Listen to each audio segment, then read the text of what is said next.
Hi, welcome to the Tryforce podcast, where we talk about video games, we talk about movies, anime now, apparently. Yeah, we're fucking multimedia at this point. That alone is going to get us copyright. Watch the show. No. It's the Tryforce.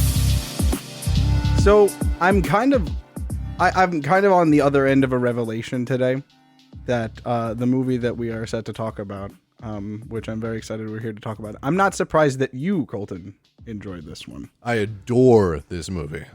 And I was thinking, interesting. A young man who grows up in a reclusive village armed with a bow and arrow gets called onto a magical quest in a story that begins with, a princess who is, while it's not the main focal character and the hero that we kind of follow, is very, very important to the story being, and it starts off with a boar-shaped demon of evil. Yeah, that's right, ladies and gentlemen. We're talking about The Legend of Zelda Skyward Sword this evening. I'm your host, Colton. No, wow, I can't believe that's what you got out of it. I can't believe we're talking about the way Felix views Dimitri. Yeah. Like, oh my god, we're fair. throwing it back to Fire Emblem. The boar demon. Damn, 3 houses call back. There we go. Let's go back into that well one more time. We can do it. Joe Zizia. So we were without rain due to electric issues. And we were incidentally without rain because of rain. Right, that's true. We were. That's how it be. So we talked about Porco Rosso a couple of weeks ago, 2 weeks ago or so. And here we are talking about what we had intended to do that night. And what I'm so very excited about to talk about is Studio Ghibli's Princess Mononoke. Such a good movie. I said it about Porco Rosso in probably that exact same tone of voice, but I was going to say I mean it this time, as if I didn't mean it about Porco Rosso. But this movie is definitely like, I'd say it's like on par. Like, you know how the Disney movies have like their big three? Like, I'd say the big three are like... Choose wisely. Beauty and the Beast is like a big one. Everybody knows that one. It is a big one, yeah. Unfortunately, Frozen is a big one. Mm-hmm. That's the modern one. And a third one that I'm not really calling to mind right now. But like Cinderella. This is Cinderella. I was gonna say that, but like, is It's that? because they just had the live action of it. I guess Like so. a few Yeah. years ago or whatever. Yeah, That's what comes to mind. I was gonna go with Aladdin, but like, well, everybody knows Aladdin. That's because of true. Disney. I guess we're talking about princesses, right? Yeah, I mean, this is one of the Ghibli big three. Like, this is Princess Mononoke, Howl's Moving Castle, and My Neighbor Totoro. I'm so glad to hear you say that because nobody I've ever talked to has ever fucking heard about this movie, and it incenses me. This is Oh my one of God. the big three. No, hold on, because Z and I had this conversation where he said that to me, and I was like, but that's so funny because everybody I've spoken to is like, you haven't seen Princess Mononoke? Who the fuck are you? And I'm Literally. like, I don't know what to tell you. I'm not a movie person. So I was like, I mean, like, this is... I don't even know where I stumbled upon this movie at all. I think they kind of showed it. You showed it to me? I did. You did? I did. How long ago was that? Because I knew this back in like... 4 years ago. It was. No way. Yes. I've known about this movie since like 2013. 4 years ago. Like... We watched it at the very least. Yeah, we did watch it, but I knew about this movie a long time ago. I don't remember where I stumbled upon it. I think it was like on Toonami for a bit. Like, I think they had like those Toonami movie premieres sometimes. Whoa. That's how I found out about Spirited Away. Interesting. So, Interesting. yeah, I think you're right. but I think it was just really, really beautifully done. Very Zelda. Very, very, very, very Zelda. And that's the only comparison we will make. Yeah, Forever. it's you'll see it. It's pretty much just Breath of the Wild. No, Breath of the Wild is pretty much this movie. Yes, like I'd Thank say you that very kindly. Yeah. I appreciate that. So it's beautiful, and let's fucking get into it. I love anime Fern Gully. It's the best. I mean, where's the lie? Hitting the Fern Gully reference. So, Rain, you actually had not seen this until it was I practically begged for it to be a podcast. yeah, I hadn't seen it. I had only seen like 2 Ghibli movies, 3 maybe, before that. because like I just said, I'm not a movie person. I don't really care to watch movies. So I did sit down, I did watch it, and I actually really enjoyed it. Yeah. I mean, you had the whole like hour-long phone call about it. I was about to say, it sounded like you cared about it for a good degree of time, and Yeah. it warmed my heart to hear that for sure. Yeah, it was really honestly like cool to say. It's very well done. It's very beautifully animated. Me and the little Tryforce dudes. The Kodama. I'm here for them. Catch me putting those around my Spirited Away tattoo. Very cute. Very cute. I love them so. And I love this movie so. You know, I can't say that I was very I had seen things like Kiki's Delivery Service and like Spirited Away. But when I came across this movie, it was just like something clicked. Something else came into my life, and I was like, whoa. It was your Porco Rosso. Yeah, Like, absolutely. This is my favorite Ghibli movie, period. End of story, cut, print, check the gate, moving on. It's the one for me. it's heavy. Like, it is a It is. heavy movie. But it's also super hopeful in certain ways, and I love that. This is a movie about kind of dualities. I think I was coming up with them earlier, and I've got so many notes, and let's just fucking dive right Yeah, in. let's do it. Let's go. Okay. In Muromachi, Japan, something I didn't know until right now, an Emishi village is attacked by a boar-shaped demon. The last Emishi prince, Ashitaka. So we get introduced to the soul in the American version. I haven't watched the Japanese version, which I'll have to go remedy. But in the American version, we get treated to this opening monologue from Keith David, who is going to do the voice of Akoto the boar later on. And he talks about how ancient times humans and gods lived together in harmony, and that eventually over time that kind of that relationship has kind of worn down.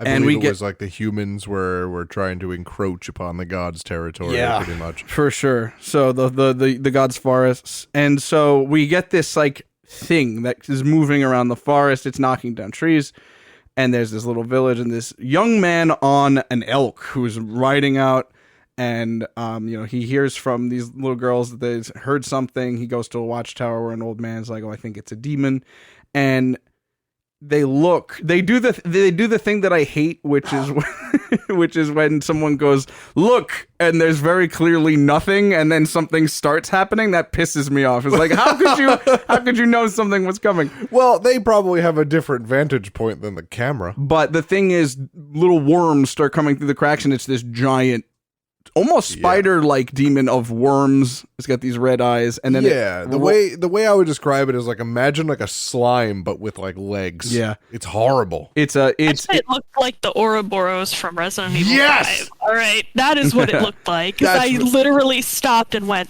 "That's the Ouroboros." So it screams, and all of the worms kind of like come off of it for a second, and reveals it's a giant boar. The last Emishi prince, Ashitaka, kills the demon before it reaches the village. However, before he does so, it manages to grasp his arm and curse him before its death. So Ashitaka is not initially keen to kill this thing. He's like, calm your fury, O mighty lord, please leave our village in peace. And then he hits it in the eye to kind of like try to like get it away. Like deter it, basically. Yeah. A little girl kind of falls, and they, it starts to encroach upon them. We'll learn that they have a different little relationship in a bit. And Ashitaka gets grabbed by this thing, and it almost like burns him with this purple mark. But at the very last second, he's able to lose his arrow and kill the thing. A wise woman comes and like kind of gives him water for the wound, and she comes in, like says a little prayer to the boar, and it starts to talk. He says, you disgusting little creatures, soon you'll all feel my hate and suffer as I have suffered. Yeah. And I was like, damn. And then it starts to kind of rot away and die. And we don't see much of what goes on until later on, when they're at kind of like this, I would say like council, I guess. So the wise woman reveals that the curse grants him some superhuman strength. However, it is combined with great pain and will eventually spread through his body, bone and flesh alike, and kill him. Yeah. So, Yeah. Bad diagnosis. Yeah, not great. But like, it's like, You know what? I'm not even gonna liken it to that. But like, imagine getting told that that you have a disease that gives you superhuman powers, but for like your life is now 5 years max. Right. I kind of like would be like a half hyped about that. 5 you know years what I as superhero. I could just be Superman for 5 years. And Perfect. Get out of here. Yeah. But the villagers discovered that the demon was a boar god, corrupted by an iron ball that was found lodged in his body. The village's wise woman tells Ashitaka that he may find a cure in the western lands where Nago, the boar god, came from. But however, due to his curse, he must cut his hair and leave his homeland as the last prince of the Amishi people. Yeah. So here's the thing. The Amishi people were kind of like downtrodden. They, are kind of on the last vestiges of their society. And in that scene, they're like, so everyone's shocked to hear this. They're like, the prince got that wound, defending our village and saving our lives. Like, is there nothing we can do? Like, I understand these are our laws, but this seems a little ridiculous. But yeah, the wise woman's like, are you prepared to learn of your fate? And he's like, yes, I was prepared the very moment I let my arrow fly. Oh my God. So good. And this old man pipes up and he says, he kind of does like a little exposition. He reveals that the Amishi people grew thinner and weaker with each generation. And then he says, now our last prince must cut his hair and leave us. They all kind of have the men all have these kind of buns on the top of their heads. So there's a scene of Ashitaka having to like take a knife and like Mulan himself and cut his man bun off. Very like Fire Nation hairstyles. Yeah, for sure. Wang Fire, for sure. He's got the bun up top. But the wise woman's like, yeah, you can't change your fate, but you can rise to meet it if you can. There's evil at work in the land to the west, which is where this fucking thing came from. Yeah. So she's hopeful, and like she reads his like fortune, and then he'll go to the west and save it. So he's on the move. He's off. He's fucking off, and there's a piece of music in this film called The Legend of Ashitaka, which is the most beautiful piece of music I've ever heard. And it just plays to him just journeying across these beautiful forest vistas. So what you're telling me is that he's riding an elk across, like a field of some sort, while a song called The Legend of Ashitaka plays? Yes. Yes? Yes. With his bow and his sword on a great adventure. Destiny. Oh my God. So what you're telling me?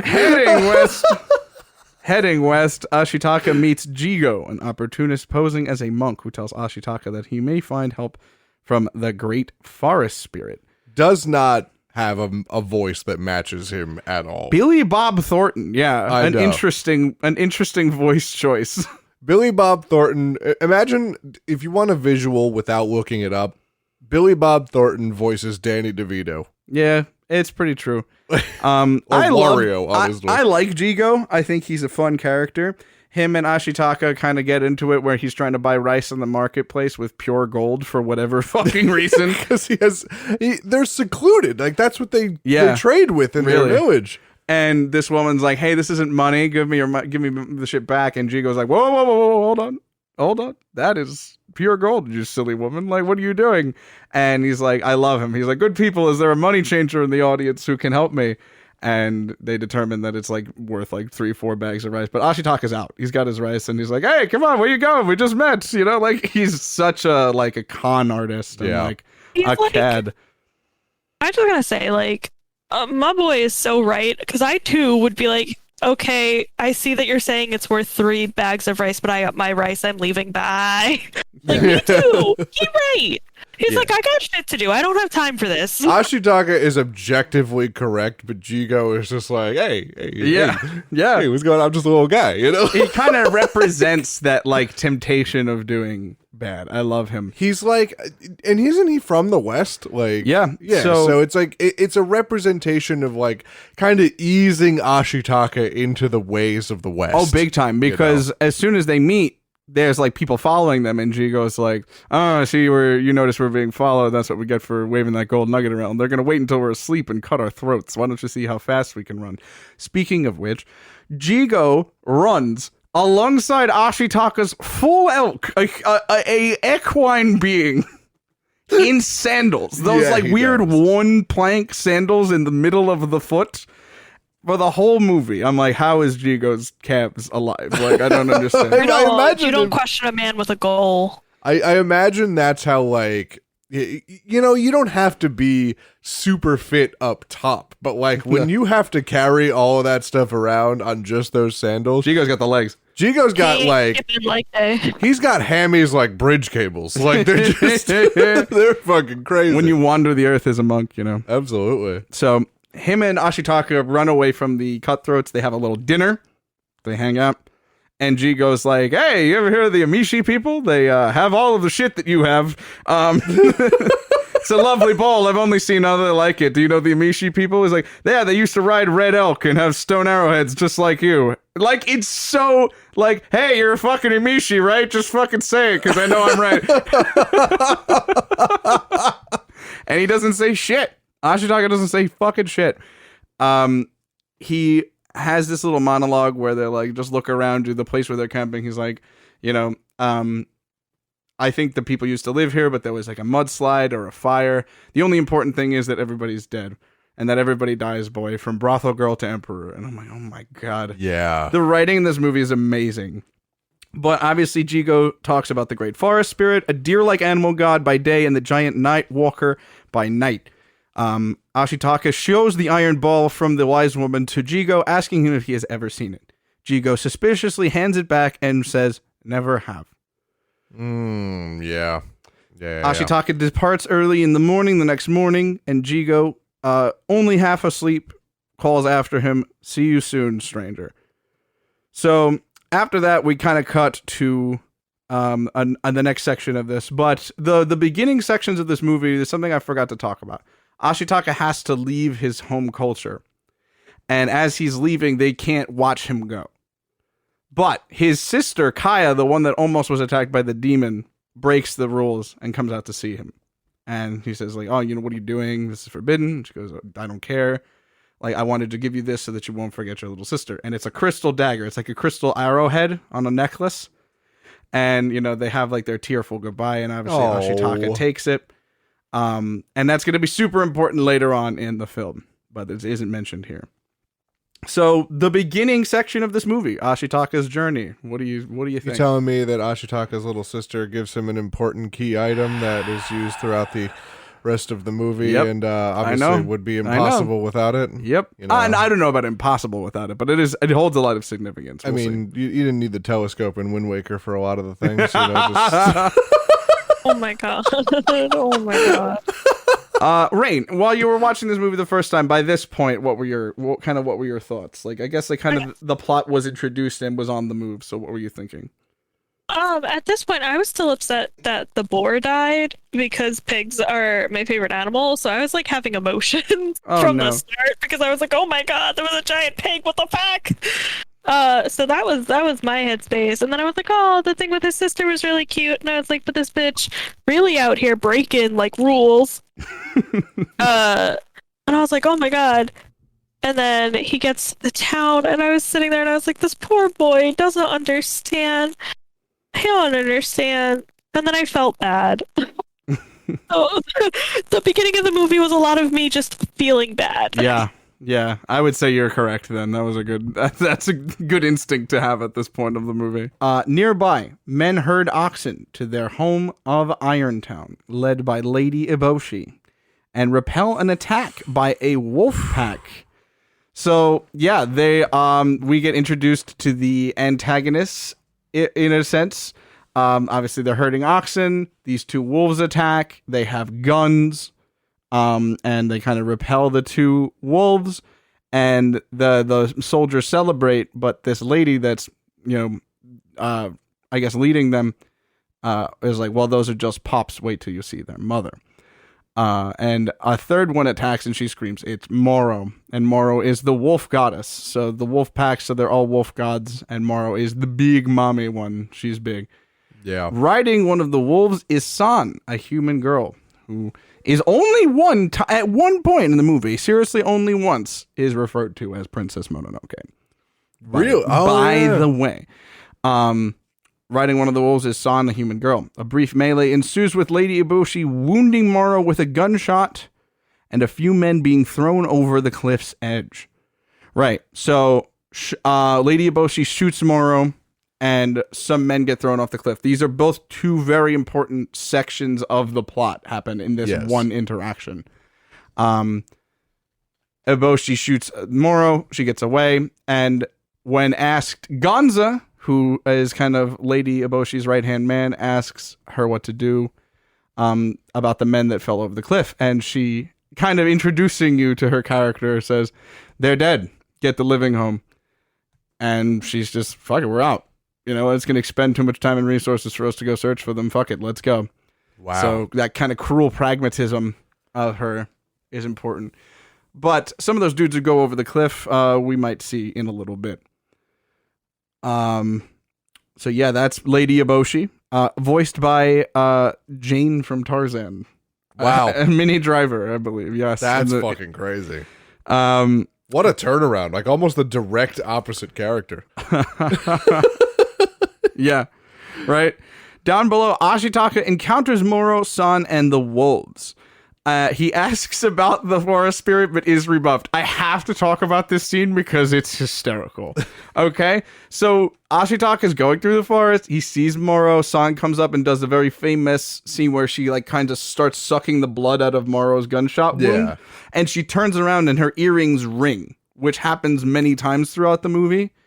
And she's covered, it's the very famous shot where her mouth is covered in blood. And Ashitaka gets up on a rock. And in the English dub, at least, Billy Crudup, who did the voice of Ashitaka, delivers this whole thing horribly. Like, it's so bad. It's the one part of the movie that I laughed just because I was like, this was the voice direction, huh? This was it. I swear, I think I know the whole line, but it'll basically be something like this. He gets up, like, kind of pulls his mask off and goes, "My name is Ashitaka! I have traveled far from lands to the east. Are you ancient gods, and have I at last come to the realm of the spirit of the forest?" And I'm like, dude, please. You know what, though? Man has been secluded in his village for his entire life. He knows how to talk to maybe 12 people. 20 people max. Like, he's just like, wow, that thing looks like me. Maybe it can be reasoned with. It's so great. Yeah, it's because he sees San, another human. Yes, please. Because I sat there literally at that point in the movie and I was just like, dude, shut up. Don't. You literally see her sucking the blood out of this giant wolf and that's your decision? Listen, you know what? He knows no way else. He asks about the forest spirit, but is rebuffed. And is he rebuffed? Oh, because he's rebuffed. San just gets back on the wolf and goes, "Go away." That's it. That's it. I have never related to somebody more than in that moment because, like, that's me if a man ever speaks to me. Ashitaka continues through the forest where he manages to rescue 2 of the men who have fallen from the cliff and tries to transport them back through the forest. So, one of them is conscious, the other one is not. Both of them have fallen over the side of the cliff. Therefore, they have multiple broken limbs and are not in great shape. They don't need those limbs. Right. But Ashitaka hears a guy screaming. And he goes back to where he has the men. And this dude is screaming at this little spirit. This little white spirit with 3 dots on its head. And it kind of turns its head and clicks. Oh, and he's screaming at it. And they're the Kodama. And Ashitaka explains that they're tree spirits. They mean the forest is healthy and that they bring good luck. So the Kodama are adorable. They're the best part of this movie. They are adorable, but man, they freaked me out for the first time. Like, I just love them so much. Oh God, I was like, you know what? The more I watched the movie, I'm like, okay, all right, these little things are fine. But the first time I saw the Kodama, I'm like, yeah, right. Like, no, I was that guy. I was like, what? Yeah. In fuck's name is that? He's like, they'll lead their loaded master right to us. Oh my God, there's thousands of them. Something about them running so human-like was also really fucking very weird. human, yeah, in expression. It's great. Oh. Ooh. Yes. So, he travels through the forest where he comes to a lake, and at a distance, he sees for the first time the great forest spirit. As he and the spirit spot each other, his arm reacts violently and basically starts it starts making noise, and he just kind of like shoves it into the water. This isn't the first time I think we've seen Ashitaka do this, because right before he meets Jigo, he runs into this town that's under attack, and he sees someone about to be killed. He shoots his arrow. I was gonna say, did we glaze over one of the coolest parts of this whole fucking movie? We did. It wasn't in the recap, so I forgot about it. But yeah, he shoots his arrow at the guy's, like, the hilt of the sword, and it tears his arms off. Yeah, and not only that, but he shoots an arrow, like, he sees a guy riding towards him. He shoots an arrow forward, right? Uh-huh. Forward. And he, like, calculates the wind, like, so that the arrow would come and hit him in the neck. Oh, does it hit him in the neck? It decapitates him, yeah. Decapitates him. Yeah. What the fuck? In both of those instances, the arm starts doing wormy demon stuff. Yeah. So that's important to note. Yeah. Like, do you think it's just a strength of the draw? Or... I have opinions on Ashitaka's demon arm. Let's talk about that later. I have opinions. Okay, so yeah, at that point, Ashitaka, the dude, and the unconscious guy all drink from this water, which is super important. Because as they start moving on, the guy who's awake is like, dude, we shouldn't be here. We should not be. I hate this. We have to go. And he's like, dude, relax. Like, chill. Like, let's be cool. Also, like, no one's ever made it through the forest, like, right. repeatedly. Yeah. This is literally the death forest. Like, we need to get out of here. Exactly. But as they start moving, Ashitaka goes, oh, well, he's been carrying the unconscious dude on his back. And he's like, oh, that's weird. Suddenly he doesn't feel as heavy.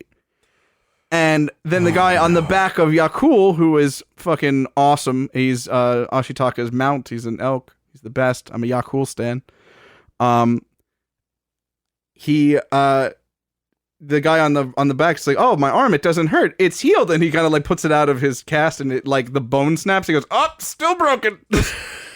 Just doesn't hurt. It just doesn't hurt because he drank from the water. Yeah, no, that's me. That's me. 100%. Yeah, Kuroku. Yeah, you get heavy Kuroku vibes. So he makes it through the forest. And Ashitaka and the survivors arrive at Irontown, where he is greeted with fascination. So yeah, Kuroku is the guy who was alive. The other guy, we never learn his name, and he only says one line, which I really like. When he's drinking the water, Ashitaka's like, we'll get you home soon. And the dude just kind of drinks the water and exhales, and he goes, I failed her. Ooh. And you never know for sure that he's talking about Lady Eboshi. And that's what I love about that. I don't know. Maybe it's Lady Eboshi, but, you know, I just like to have my own little theories about that little nugget. I have some theories about that, too. I love that. So, yeah. Kuroku, everyone's like, oh my god, Kuroku's alive, Kuroku's alive. And they all go to the port. Ashitaka's there with he's like all masked up, he's got a cloak on. And Gonza, the head of the guard, it goes and receives him. Is like, hey, we're grateful for you bringing these men back to us, but sus. Ashitaka sus is like, you just made it almost as fast as we did through the Forbidden Forest with two heavily injured men. What the fuck? What? And he's like kind of like trying to grill Ashitaka, and Kuroku's kind of like crying out to everybody. He's like, oh, this stranger saved our lives. You should be grateful to him, all that. Lady Eboshi rolls through being a bad bitch, and she's like, come bring the stranger to me later. I'd like to thank him personally. And Toki, who is Kuroku's wife, comes and starts to talk to him. Voiced by Jada Pinkett Smith, actually. Wow. Yeah. And she's like flirting with Ashitaka. She's like, hey, you should probably take your mask off. I bet you're really handsome and shit. And Eboshi comes and talks to him and says, hey, come by me later. And he finally takes off his mask, and the cut for that scene killed me the first time I watched it, because Ashitaka finally reveals his face, and Toki just goes, "Oh, you're not handsome, you're gorgeous!"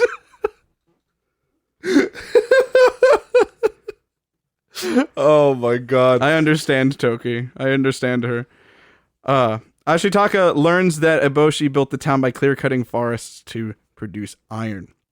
So, he kind of gets to eat dinner with the men, and the men tell him the story of Lady Eboshi and Nago, and how she was clearing out of the forest, and that's what got the boar angry in order to mine the iron under the mountain.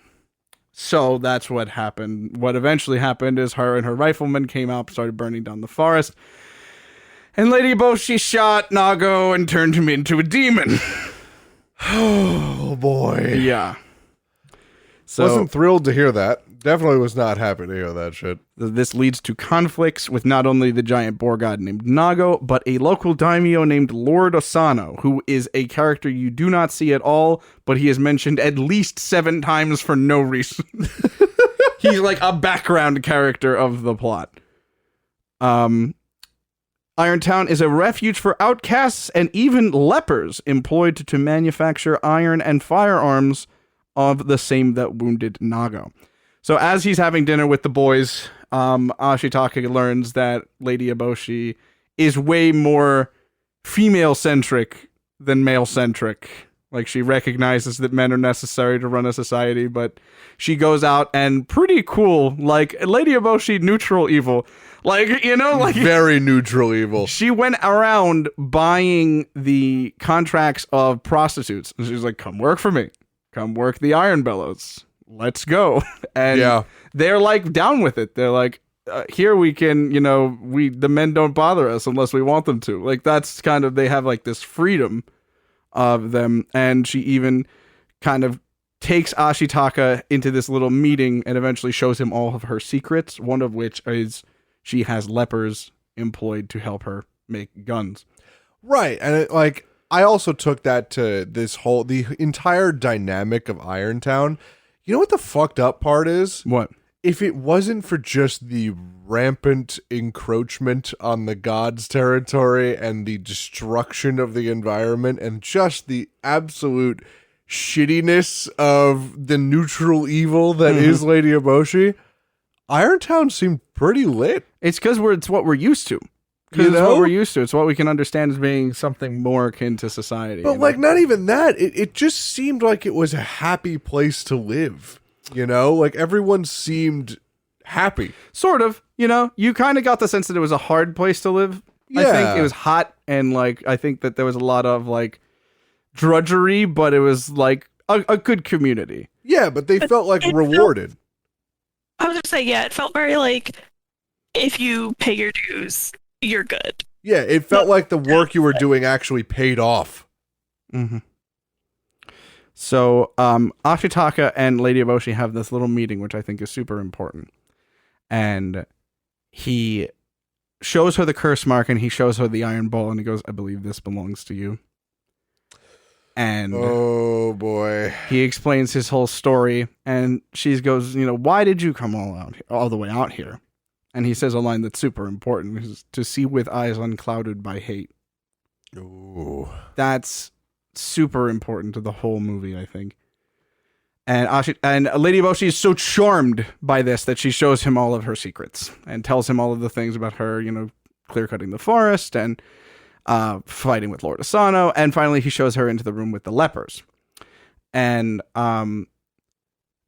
these lepers are like heavily bandaged people. Leprosy is a disease where parts of your body start to rot off. Yeah, literally. Like you start melting. It's as a awful. person. Yeah, it's pretty bad. But these people are kind of given purpose by being gunsmiths. And she starts to explain that she wants the lepers to make lighter guns so that the women can wield them easier. So Ashitaka gets pissed. He's like, first you shoot the boar god and take his forest away from him. Now you're making even more powerful weapons. How much more hatred and pain do you think that we need? So that was kind of his moment of like, what the fuck are you doing? Yeah. Like you're not learning from your mistakes. And Lady Eboshi is like had enough of him at this point. She's like, yes, I'm the one that shot the boar. And I'm very sorry that he put a curse on you. He probably should have put a curse on me.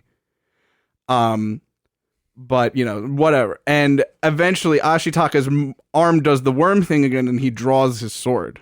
Yeah. And all the lepers start to freak out. And Lady Eboshi, gotta love her. She really handles that one by a champ, and it's one of the coolest exchanges in the whole movie. She goes, does that right hand of yours wish to kill me, Ashitaka? And he goes, if it would lift the curse, I would let it tear you apart. Oh, it's so cool. It's so good. Yeah. So, obviously, these two have their little meeting. Eboshi explains that San, aka Princess Mononoke, was raised by wolves and therefore resents mankind. She admits that she shot Nago, incidentally turning him into the demon that attacked Ashitaka.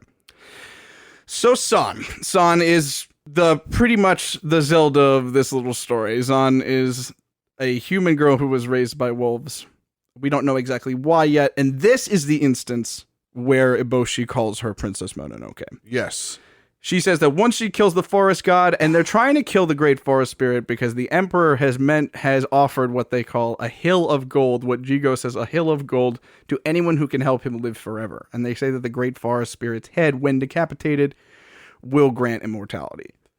Yeah, and this is where we kind of we really dive into the central message of this movie, which is the greed of humanity is what soured the relationship between the gods and the humans. Definitely a big theme. Yeah.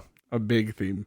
Notice how many movies are about that? How many Ghibli movies are about that? Yeah.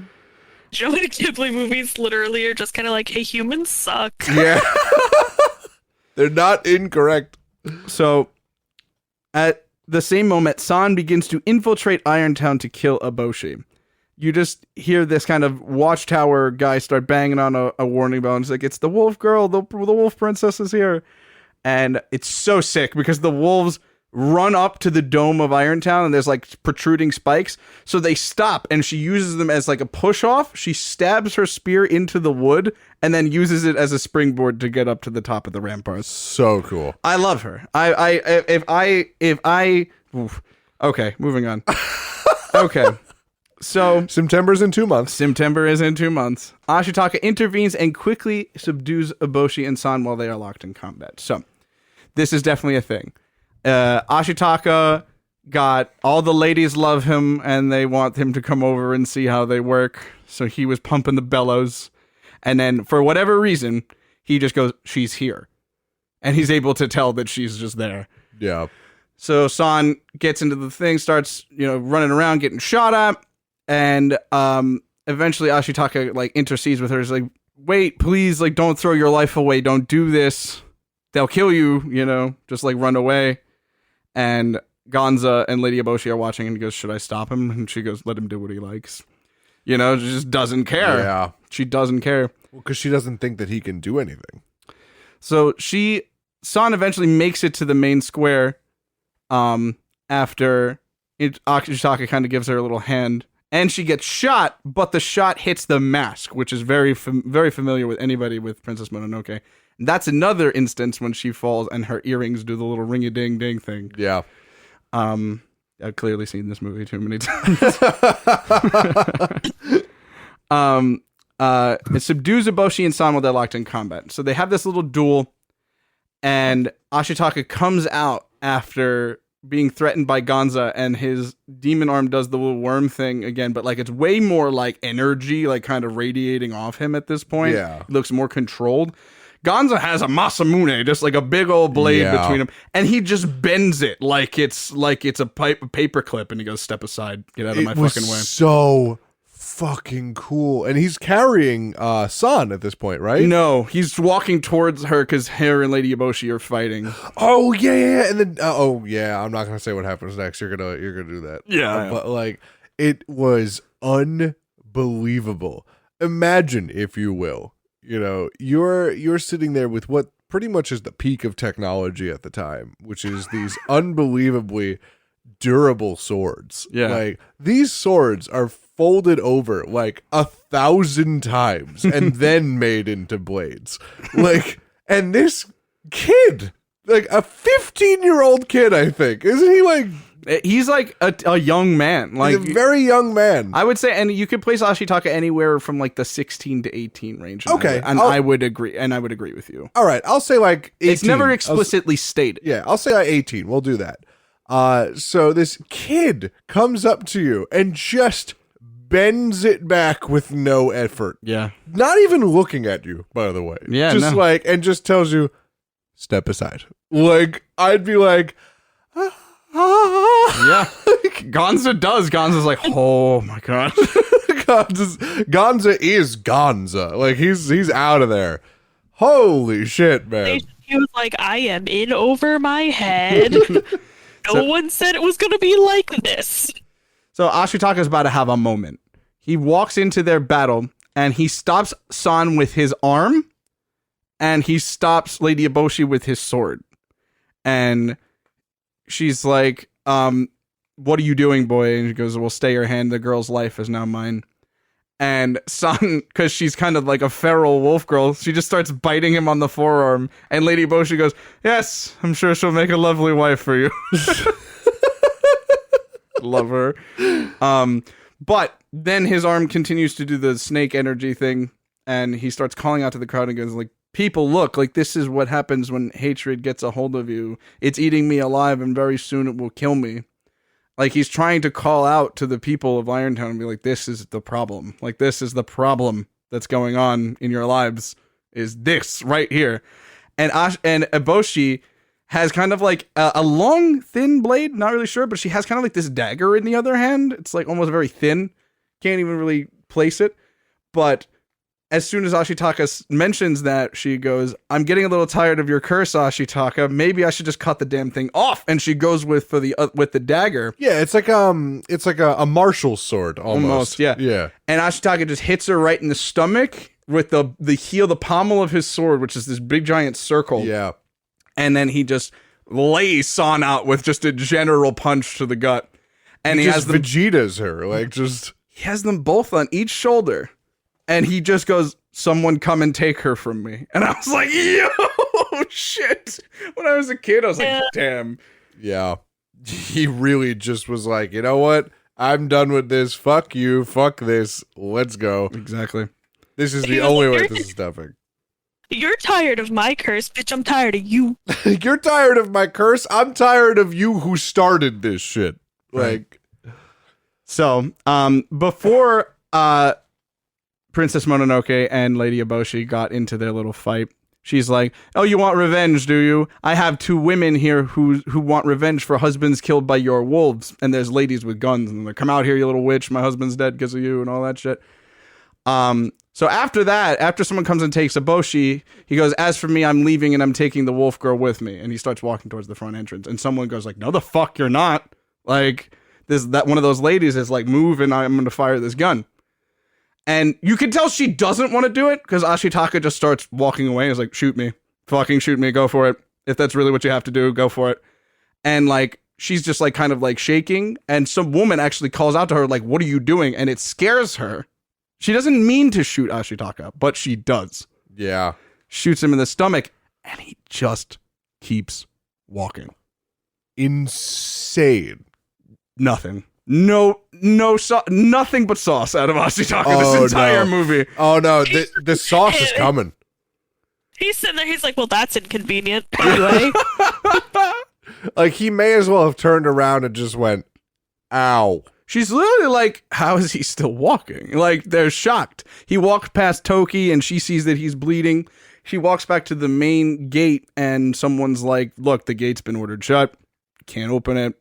You know, two guards are like, don't be a fool. Turn around, release the girl. You know, we're grateful for leaving these men back to us. And he goes, Ashitaka puts his hand on the gate and he goes, I entered this gate this morning and I'm going to leave the same way. And they're like, okay, buddy, it takes 10 men to open this gate. And due to his curse, he just one-hands it open. Insane. Oh my god. I love this scene so bad. Pouring blood, by the way. Yeah, they're like, stop it, you'll kill yourself. And he just does it. And what's the last thing he has to say? The wolves start approaching, and he's just like, it's all right, I've got her. You know, the wolves aren't going to attack. And he has Yakuo go through the gate. And what does he just do? He turns around and goes, My thanks.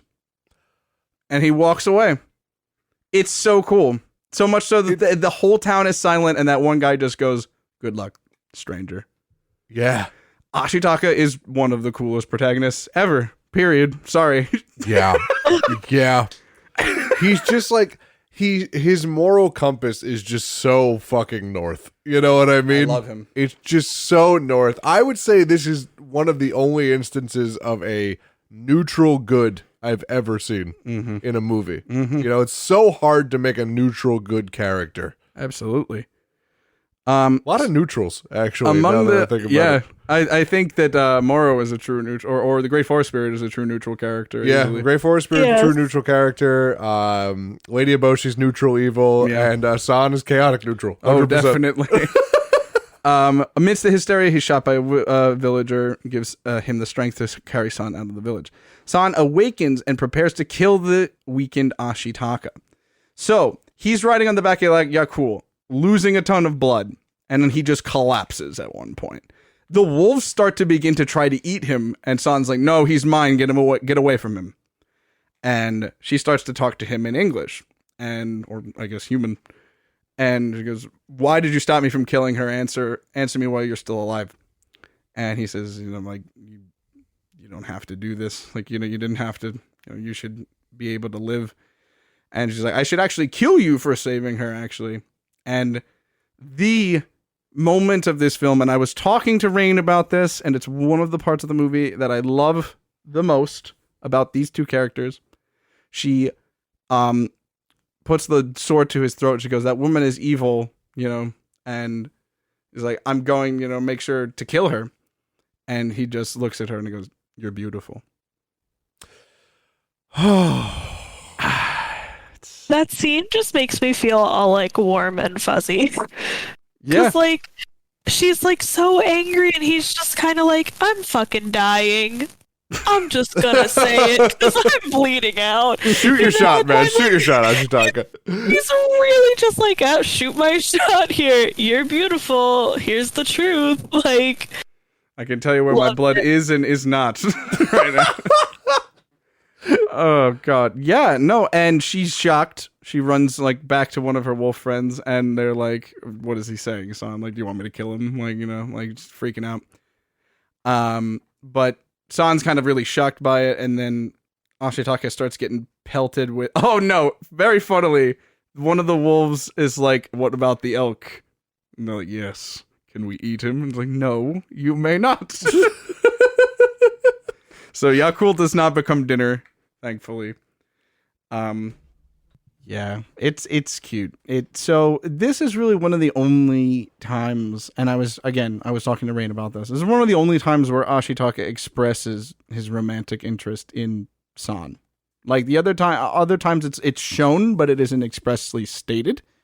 And I mean, to what degree of romantic attraction saying "you're beautiful" to someone is? I guess it's like the start, It is definitely like a start. It's like or just kind of, it's a statement, like that's not him like declaring like an interest. I think he's just like, "Oh, I'm seeing you without your mask on and like face to face, like inches apart from each other." Yeah, I would say it doesn't necessarily have to denote like, "Hey, I'm into you." It's just like, wow. Right. Like just a wow, this is pretty. Yeah, this girl who's about to kill me is beautiful. Yeah, I obviously, if you understand who I am as a person, I deeply felt Ashitaka in this scene. Oh man. One of my favorite parts in the movie comes up like during this, I think, or like right after Is it the apes? No, not the apes. It's what she does with Yakul. Yeah. When she takes the harness off, she's like, "You're free." Literally, I was like, this is the best scene in the movie. Oh yeah. Just that part got me. Yeah, it's actually coming up right now. So while they're trying to decide what to do with him, there starts to be like rocks thrown at Ashitaka and sticks, and San realizes that there are apes nearby that are throwing things at them, and the ape tribe is one of the only one of the three real kind of tribes of animals that we see throughout the movie. And they kind of serve an expositionary purpose. So they're like, give us the man creature, like give him to us. It's like, they're like, what do you want with him? And they're like, we're going to eat his flesh and gain his strength. And they're like, sounds like that's fucking weird. When do apes eat human flesh? That's fucked Now. up. Don't do that. Starting now, they do that. And so the apes are like, wolf girl does not care. She is human. And the one of the fucking wolves is like, silence! I'll chop your head off, you chattering ape. Like, they're like starting to like get angry. They're like, how dare you show such disrespect to the wolf clan? And eventually, obviously, they don't give up Ashitaka, and the two wolves kind of chase off the apes. But the apes are serving the purpose of, you mention them during, you see them during Lady Eboshi talking to Ashitaka. She shoots just a random shot out into the forest, and there are apes planting trees trying to bring back the forest. That's their kind of function. They're trying to bring the forest back. And they are like, like, it's okay. San's like, it's okay. We can beat the humans. Go on planting your trees. And he goes, we plant trees. Humans dig them up. Humans must go. Like they're like definitely changing view as a society, as a tribe.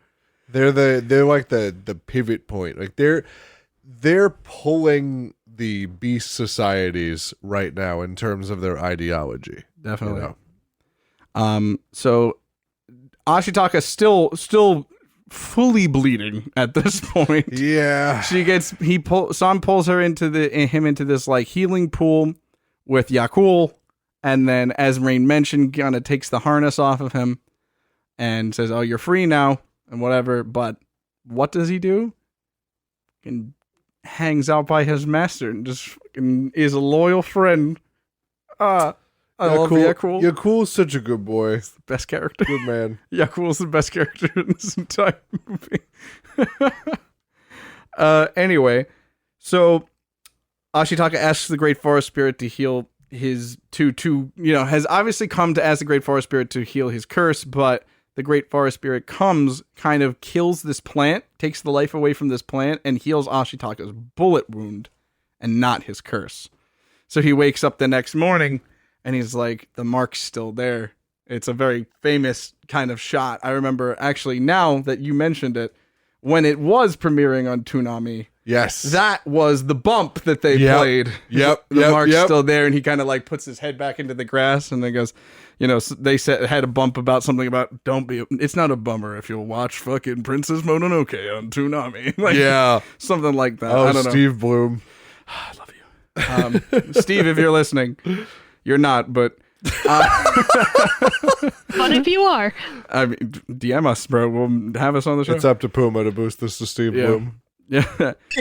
So San gets some beef jerky from somewhere, don't know where, and she starts trying to give it to Ashitaka to eat, and he's too weak to chew. So she kind of mama birds it, chews for him, and passes food to him, mouth to mouth. It's cute. It is kind of cute. It's cute. It's kind of cute if you choose to view it that way. thought it was cute. It was cute. Yeah. However, the next day the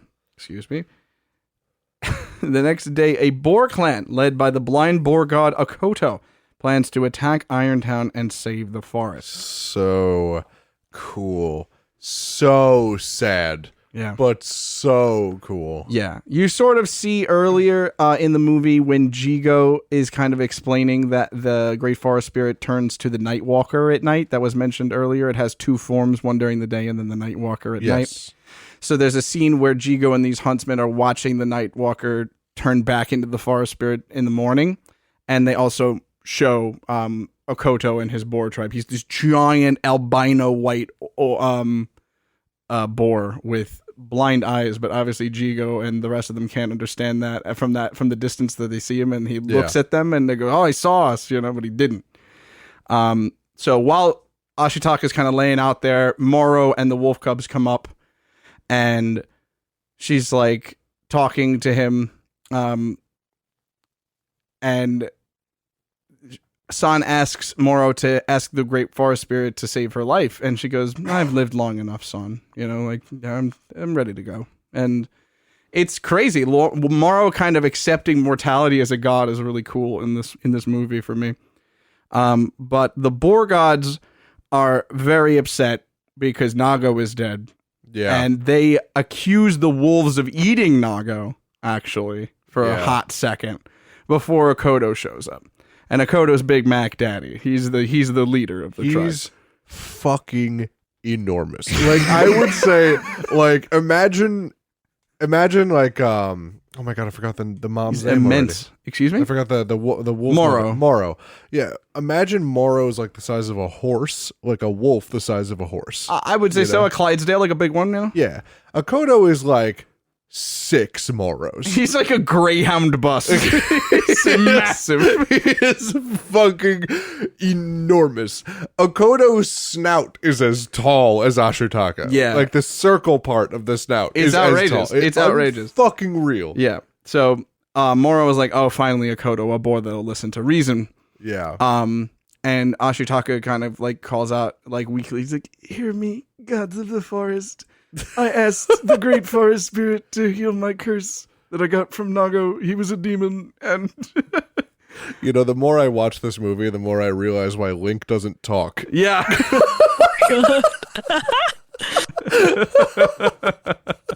Anyway, I love that. So he's like, he explains this whole story about the curse mark, and Akoto, who's blind, comes up and sniffs Ashitaka's hand where he has the curse mark, and he goes, "I believe you."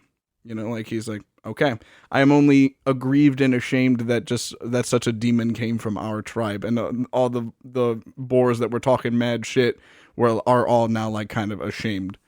So Akodo is like, "Yeah, we're gonna fucking kill the humans, save the forest. We're doing it." And Moro's like, "That's pretty dumb. I don't know why you would do that." actually, you guys are fucking morons. Yeah, no, 100%. Moro's like, "This is idiotic." And He's rooting for them. yeah, you kind of do to a certain extent until later. Oh my I god. mean, the god pig is my favorite character. Akoto, he's a No. great character. A good My choice. favorite. A solid choice.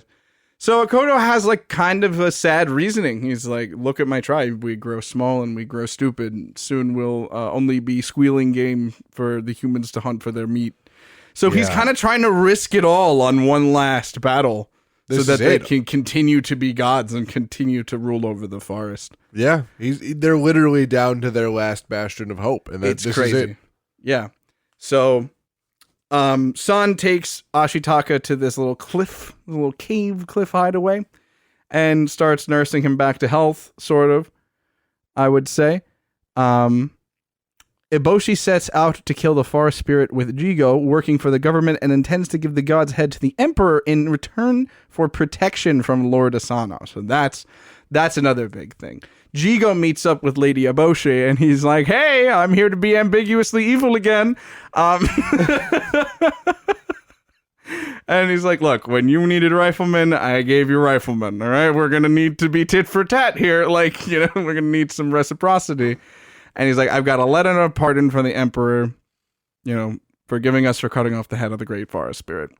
And it's a great scene because Lady Eboshi's looking at it, and she calls over two of her, like, ladies, like two of her Irontown ladies, and she goes, "Girls, do you know who this letter is from?" "The emperor himself." And she goes, "That's nice. Who's he?" Like, it only shows that they're, like, completely idolizing Lady Eboshi, and they don't, like, know world affairs. They don't, like, aren't informed. Like, they basically know Lord Asano just because they're in war with him. Like, So my opinion on that, I'll save opinion until later. No, go for it. Oh, I was gonna say my opinion on that is that Lady Eboshi was literally trying to dethrone the emperor eventually. Oh, absolutely. Like this was the start of her own kind of city state, and then eventually she's shooting for the top. At this time, in this kind of culture, having access to iron is massive. Oh yeah. Yeah. So Ashitaka recovers eventually. So there's some things we got to talk about, especially considering that the scene where Ashitaka recovers is the scene where we get Nobody Knows Your Heart, which is a great song. Oh, God. It's you really only get the first couple of lines before dialogue starts to come in, but it's a beautiful song. And the first couple of the first couple of sung lines that come in are in the moonlight. I felt your heart quiver like a bowstring's pulse. In like a blade of a knife, so sharp, so sweet. Nobody knows your heart. So it's just laden with symbolism there. And Ashitaka kind of goes out onto this cliff and he starts talking to Moro. And they have quite the conversation. Yeah, they do. He's talking about how he's recovered, and he said he had a dream that San was by his side nursing him, right? So that's cute. But these are the next 2 lines in sequence, and I want you to just analyze them with me, okay? Because this is not what an appropriate human reaction should be to the previous line being told to you by a giant wolf. Okay, let's just pretense that. Okay. He says, I had a dream that San was by my side nursing me. Moro replies, I was hoping that you would cry out in your sleep, so I would have bitten your head off to silence you. And Ashitaka, no joke, just goes, is Lord Akoto and the boars on the move yet? I'm like, Ashitaka! React! No, nah. He went. He knew. He was like, "I'ma just deflect that. What? We are not having this conversation right now. There are more pressing matters at hand." How do you press past that? How do you press past being told that you would have been eaten at any moment, completely defenseless by a giant wolf? You know what, though? Let's be real. From the start of the movie till now, what has Ashitaka seen? A lot of shit. What has he had to process? A lot of shit. I think that was kind of just like, okay, you know what? That didn't happen, so who cares? How are world affairs? Yeah. How's the forest doing? He really picked up on wolf humor real quick. So, Ashitaka basically confronts Moro and says, what are you going to do about San? And she goes, well, she's going to fight for the forest. Obviously, that's ridiculous. And she goes, well, she shouldn't have to. She's human.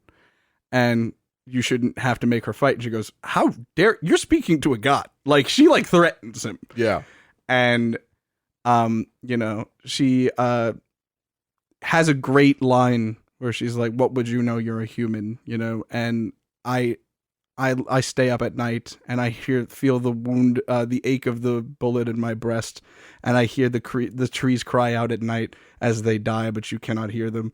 I lie awake at night and listen to the pain of the forest, and I'm like, oh my god, yeah, this movie's script. Yeah, I can't. It's just so good. I can't. So eventually, Ashitaka recovers.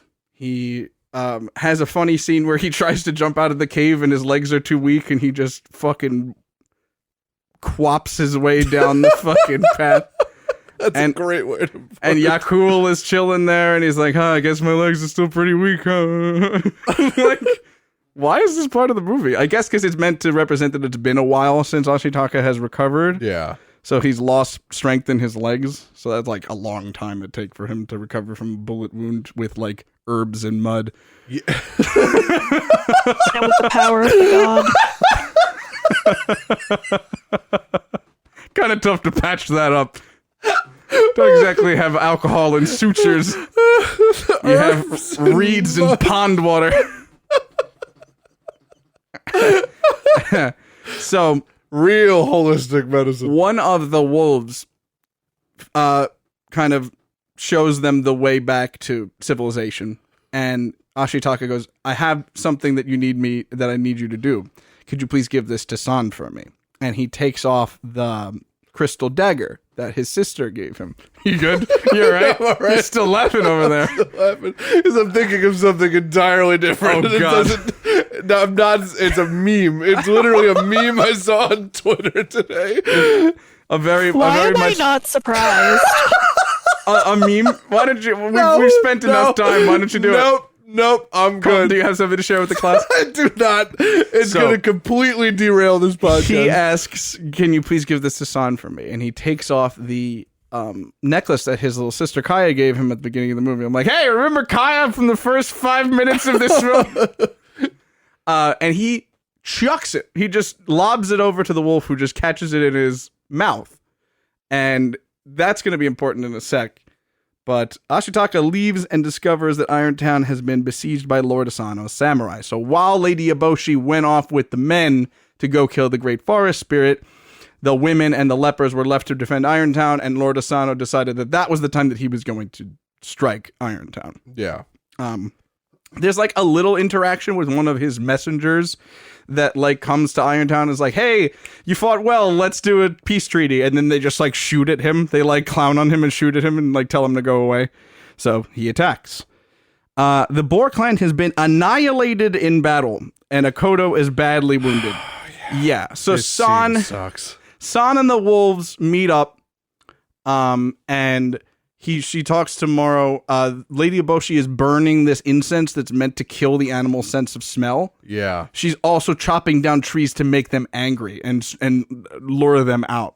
So it's very smart. She's very smart. She's an extremely competent villain. Yeah, that's the problem. Yeah.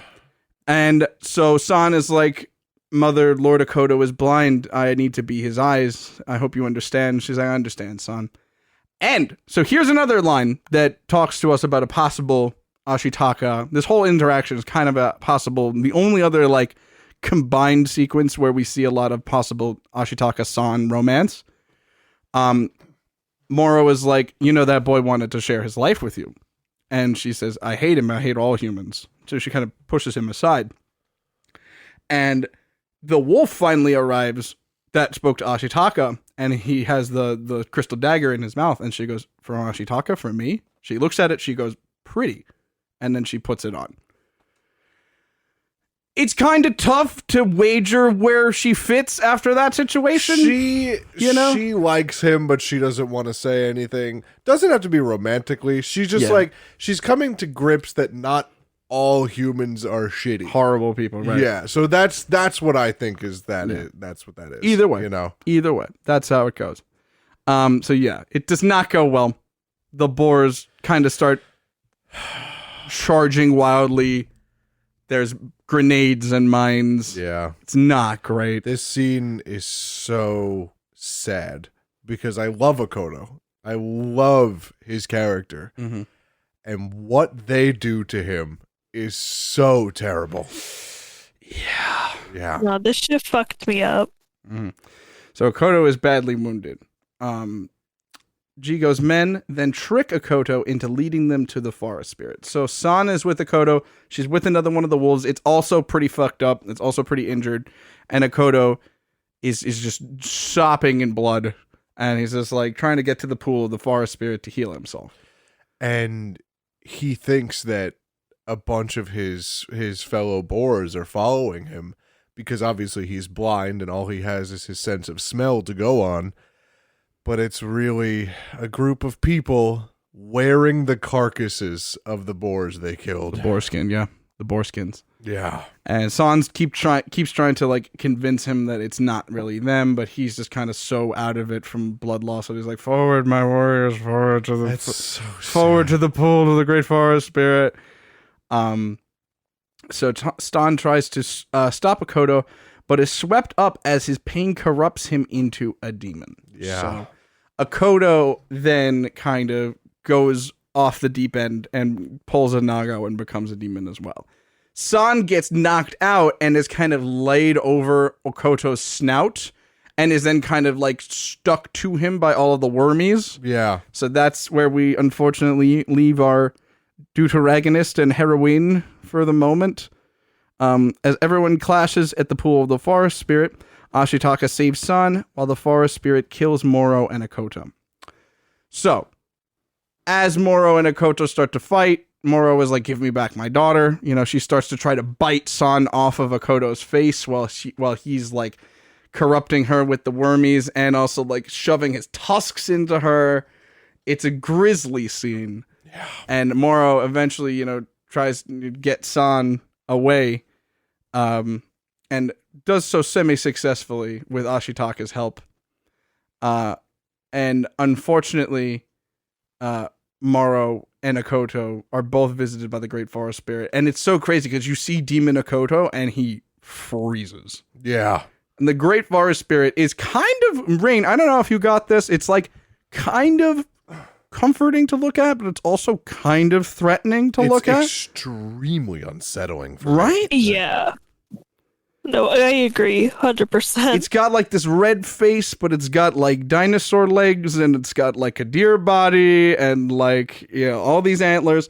So it's kind of meant to be this odd force, this kind of dual force of like light and possible, like, you know, like comfort and, you know, I guess Comfort entropy. and power, though. Sure, Yeah. 100%.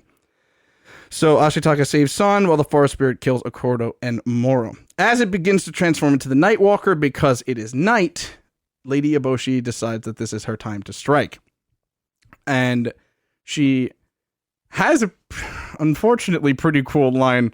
Like, it's like that meme where the guy's like pouring Hennessy into the cup. Was like when you listen to the villain and they're kind of right. She's like, Jigo is like, oh, he's turning into the Nightwalker. Do it now. And that's because the forest spirit's neck starts to just stretch out mad long towards the moon.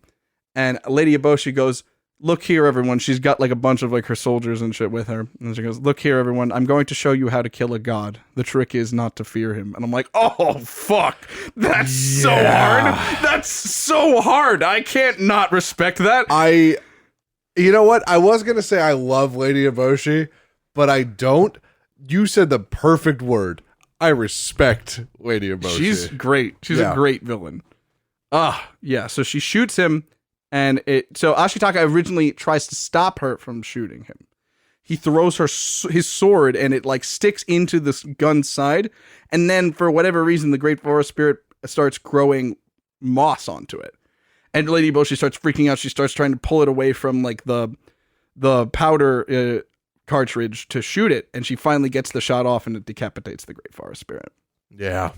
All right, Rain, while you were watching this for the first time, you're now definitely super into the story. The head of the Forest Spirit comes off. What were your thoughts? Oh, I was pissed. I was fucking pissed. Because, like, I was, like, watching it, and, like, you know, you're sitting there, and obviously you're like, this, oh my god, I was like, you really gonna do this? We're really going through with this. Yeah. And when she gets the shot off, I personally froze. I was like, oh no. Oh no. Oh no. Yeah. And especially because I think the Great Forest, like the spirit of the forest and everything, such a stunning creature. I was like so angry because I was like, that's a beautiful creature, and you were just like, hey, I want to make iron, so fuck you. Right. Yeah. Pissed. Yeah. It's kind of like watching something so pure be destroyed, right? It's tough. So, and the mood of the movie immediately changes. Like, you just start to hear these like very dissonant strings, and all of the kodama that were in the trees just start falling like they're dead. Yeah. The forest and kodama begin to die as the forest spirit begins to search for his head. Moro's head comes alive and bites off Lady Eboshi's right arm. However, she survives after being saved by Gonza and Ashitaka. And in the meantime, whatever the Great Forest Spirit's black ooze touches begins to die. Yeah. Oh, this scene! Oh my god, it's so scary. And in the beginning scene where they were hoarding, when they kind of push off Moro's first attack, Gonza's like, yeah, we got her, and Eboshi says, cut off a wolf's head and it still has the power to bite. It's like still like a warning that she has. And then it actually comes true when Moro's head cuts off her arm, and Gonza's like, lady, are you okay? And she goes, I told you, if you cut off a wolf's head, it can still bite. And I'm like, that is fucking cool. Yeah, Good she line. unfortunately has such good lines. Good line. Anyway, Jigo steals the head while the forest spirit bleeds ooze over that spreads over the land and kills anything it touches. After Irontown is evacuated, Ashitaka and San pursue Jigo and retrieve the head. So Ashitaka makes it back to Irontown to be like, you all have to go. Like, you've got to get out of here. I can't even begin to tell you the shit that's coming. Can't stress it enough.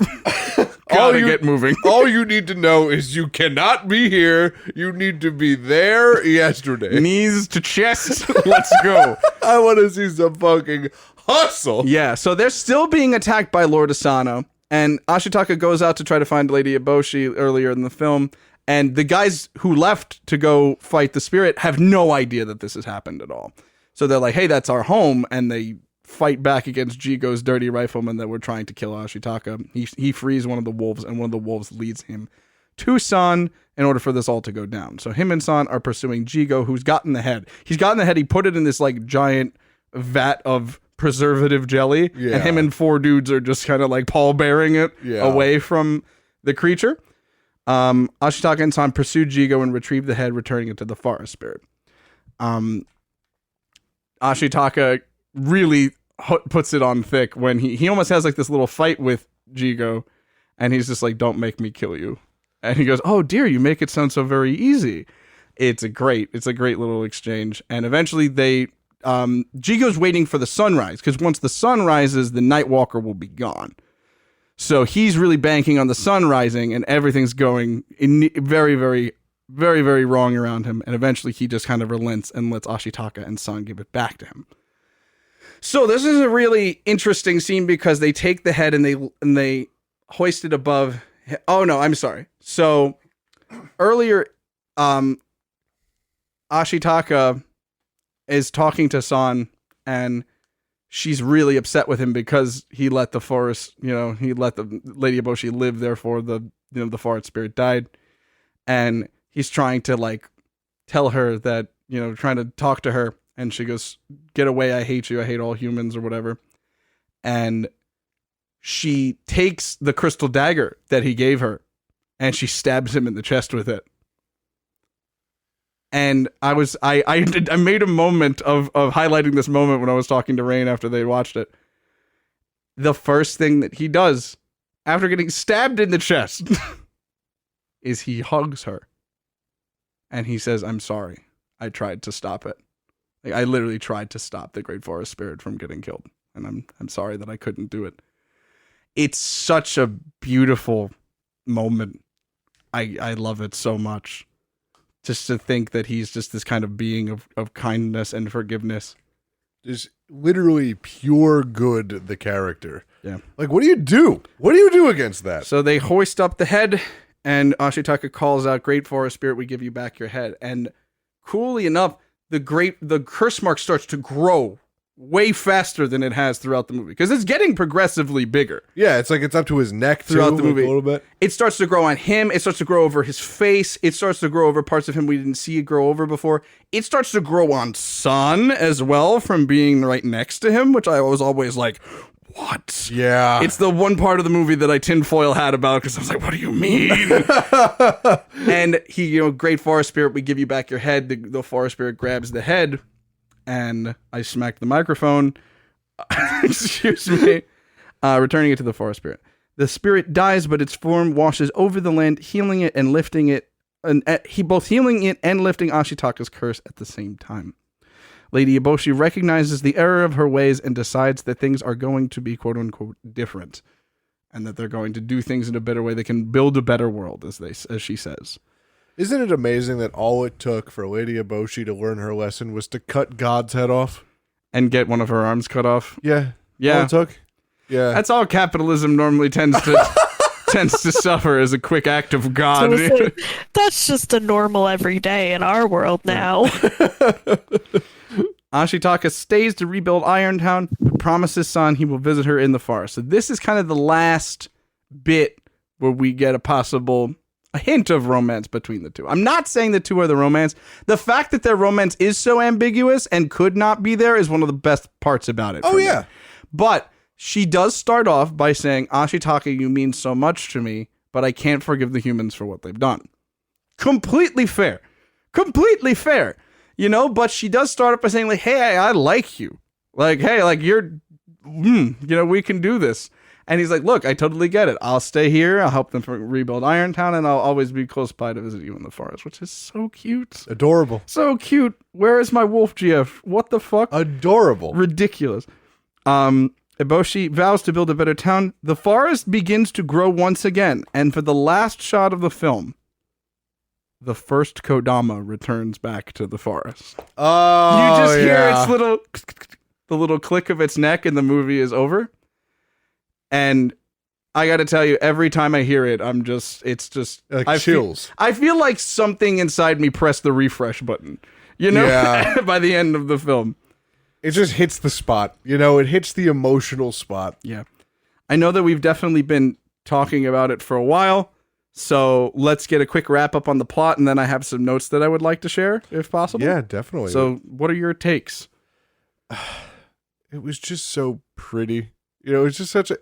It's weird. It's not supposed to be a feel-good movie. No. But it's a feel-good movie. It Yeah. feels good. At the end of it, it feels like, oh shit, they're infallibly bad people, but deep down in everybody's heart, I'd say 97% of people just want to do the right thing. Right. And yeah, you know what? They go about it the wrong way and they get set in their own ways. But at the end of the day, they're trying to do the right thing as they see it, and it gives you hope that, yeah, you know what? There are people that do terrible things out there, but they could also just not do that anymore. They could be they could be persuaded to just not do that anymore. Yeah. Like people can still be set on the right path, and that's hopeful because it's very hard to think about in times like now. Yeah. So it is a very hopeful movie, as I said earlier. There's a good mix of kind of the dread and the hope. Yeah, I find myself at the end of this movie like Hawkeye. Like, don't do this. Don't give me hope.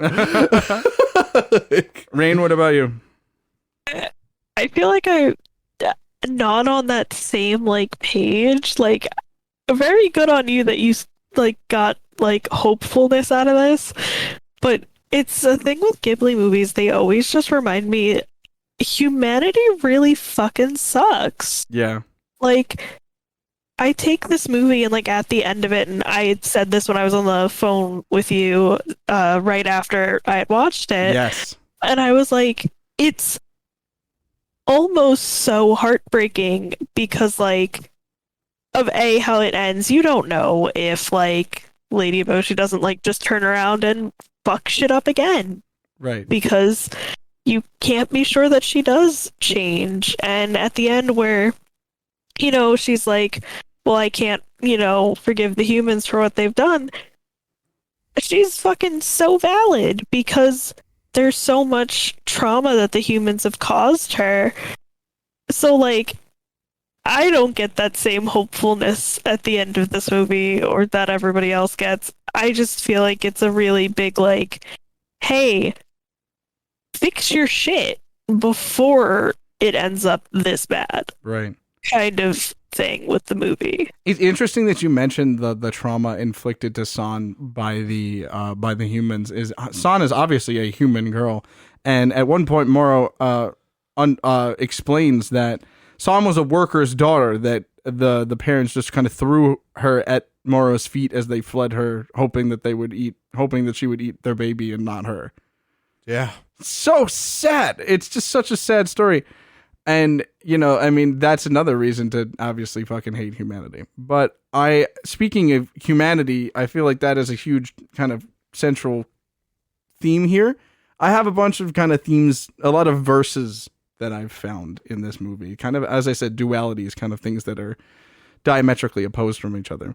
We have antiquated culture versus industrial culture. Yes. Right? We've got Ashitaka's tribe versus Irontown, right? We've got this kind of provincial village where everybody does their bit and all of that.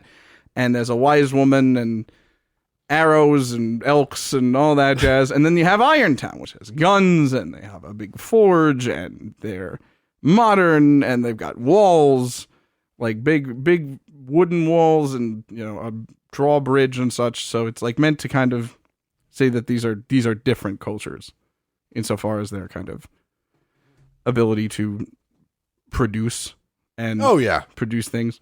totally different societies. It's another thing, which is progress versus conservation, right? The progress of Irontown and the progress of technology versus the conservation of the environment, which is kind of why I called it Anime Ferngully earlier, because that's kind of the idea, is like the save the trees message of this movie, which I love.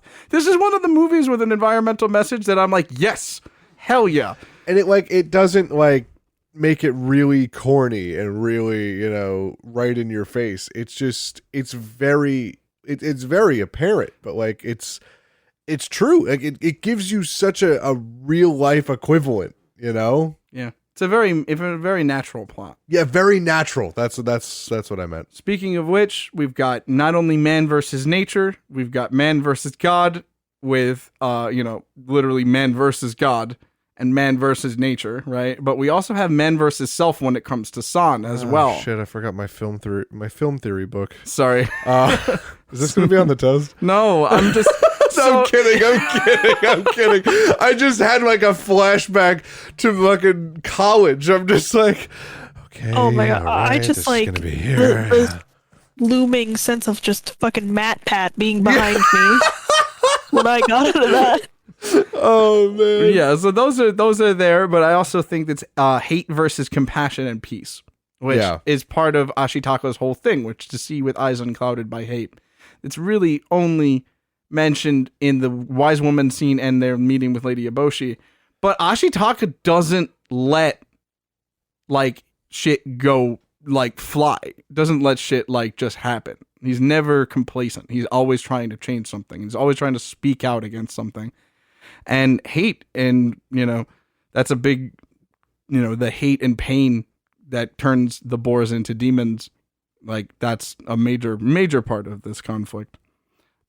Hate, war, and conflict give Ashitaka great power, but when he has the power, he fights like a demon, and he does things that are antithetical to what he would do, such as in the Lady Eboshi scene where he almost just cuts her down in the middle of this, meeting of theirs. And he understands that that's not right. He doesn't, he like stops his arm and forces the sword back into the scabbard because he recognizes, he says it, he says, if it would lift the curse, it would let it tear you apart, but even that wouldn't end the killing, would it? I'm like, yes, Ashitaka. Yes, boy. Yeah. My boy, he gets it. He's a very wise person. Yeah, for 16 to 18, the dude's got it. I feel like Lady Eboshi is kind of wrapped up in world affairs with like Lord Asano and Jigo and the Emperor, so she's got important shit on her fucking timeline.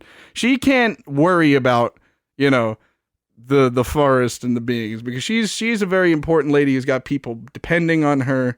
And a lot of people have theorized that since Lady Eboshi is like so prevalent on buying up prostitutes and putting them to work, that some people have theorized that Lady Eboshi kind of like rose to her state of prominence, possibly from a previous portion of that. She's the one that says Princess Mononoke will become human again. She's the only person in the entire film that calls San Princess Mononoke.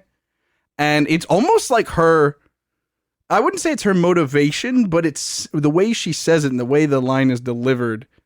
It kind of makes it seem like it's something that she really wants. I don't know.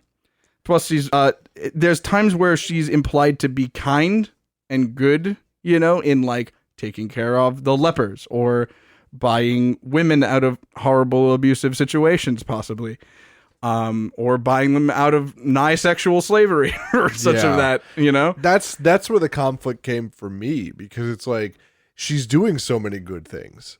At the same time, she's also doing this horribly bad shit, right? So it's like, where do you draw the line in stopping this? You know what I mean? Right. And that's where Ashitaka really had to just come down on just the bad part. He really just had to come down on the thing as a whole and be like, okay, this might just break the whole thing. This might undo all the good that she's also done, but it has to be done anyway. And that's what I think drives him to stop San from killing Lady Eboshi, because like, look, she's bad, no doubt about it, doesn't deserve to die though, so good for him.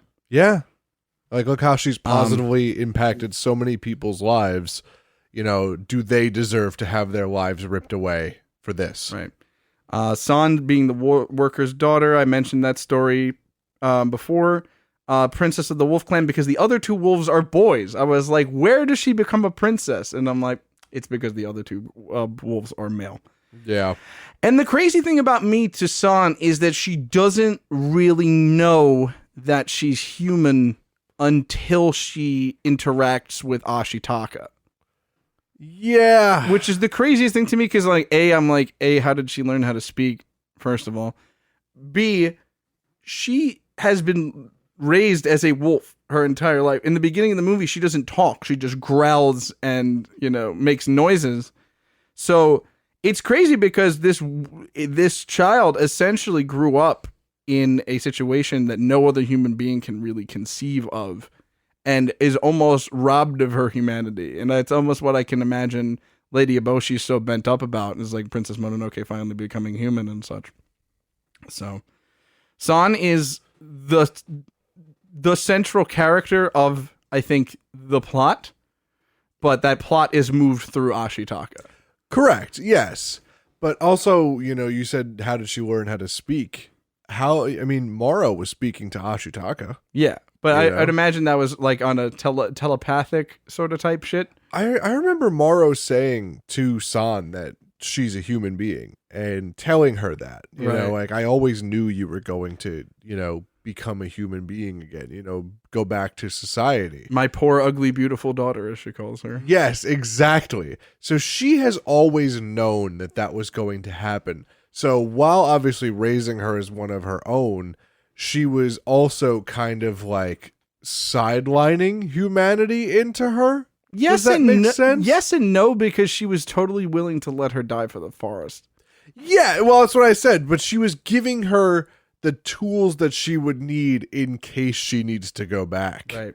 And that humanity and the bad side of people is on display through the characters of, I think, Lady Eboshi, obviously, Gonza, Jigo, Lord Asano, and Irontown in general. It's kind of human greed and industry threatening the forest, like you said earlier. Yeah. So this movie is so jam-packed with symbolism. It's so jam-packed with such awesome little interactions and such little tiny world building that by the time I'm finished with it, I feel like I have lived the events, if that makes sense. Yeah. I don't know how long we've been running. I could do it another 4 times. We got to start wrapping it up. Definitely. But you know what it is? This is one of those movies that, like, if you've never watched it before, you watch it for the first time all the way through, you get about 40% of the information in that movie. Maybe. I definitely feel the same way watching it the first time. Rain, did you feel similarly? I feel like I got a little bit more than that, but I'm also a big stickler for details. Well, yeah, So, like, for me, like, it was like, oh, okay, I'm picking up on a lot of, like, little things. I do think it's a movie that you gotta watch a few times, though, to really, like, see everything, because, and this was a conversation I had with Z, where I was like, yeah, you're so focused on this thing that you're not actually noticing this thing that's happening, because you're like, oh, this is the big thing. Right, yeah. 100%. And I think it's a movie that you should watch multiple times, if that's the case, if that's something that you don't get watching it the first time. I have, on a conservative estimate, I've probably seen this movie 16 times. So I definitely know all the little nuggets and all the little things. I don't exactly know how to tell them in order from memory, but man, I can't recommend a piece of media enough. Fuck a movie, fuck an animated movie. Go and watch this story. Yeah. Please.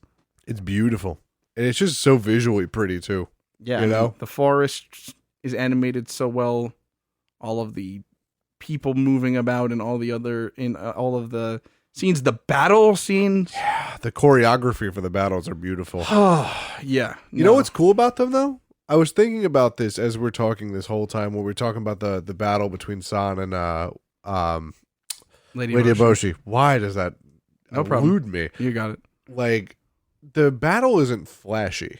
You know, it's No. not like it's not like a fucking Phantom Menace battle, you know, like backflips and shit like that. Like when you would think of a movie battle, you know? Right, yeah. It's very simple and practical movements. Yeah. And we very rarely ever see that in movies. But that's how battles were. Yeah, the fighting in this movie, I believe, was choreoed. So, like, a lot of the scenes where, like, there's, like, up-close battles happening, like, the animators worked off actual shots of people fighting with these weapons. It's crazy. It's definitely not My Neighbor Totoro. You know, No. like, it's not going to be a feel-good time. But I also don't believe it's going to be like Grave of the Fireflies either. You're not going to get out. No. You're not going to come out of the other end of this extremely depressed. But it's definitely going to make you feel things, good things, bad things. You know, squicky, gross inside being a human things that you might feel during this movie. But God, just feel everything that this movie has to offer, please. It's an important movie to feel. Yeah. And as I have made explicitly clear, I love it. So thank you for the opportunity to talk about it. No, this is cool. We needed a Z episode. Oh, Told thanks. you I was very excited to hear you just gush about a thing you like. How did I do? Yeah. It was great. You know what? I give you 10 out of 10. I love you. I agree. I agree with that wholeheartedly. Well, you know, I also have to make something clear that ever since I watched this movie, if you go back and watch our D&D one shot that we did on this episode, Ooh, man.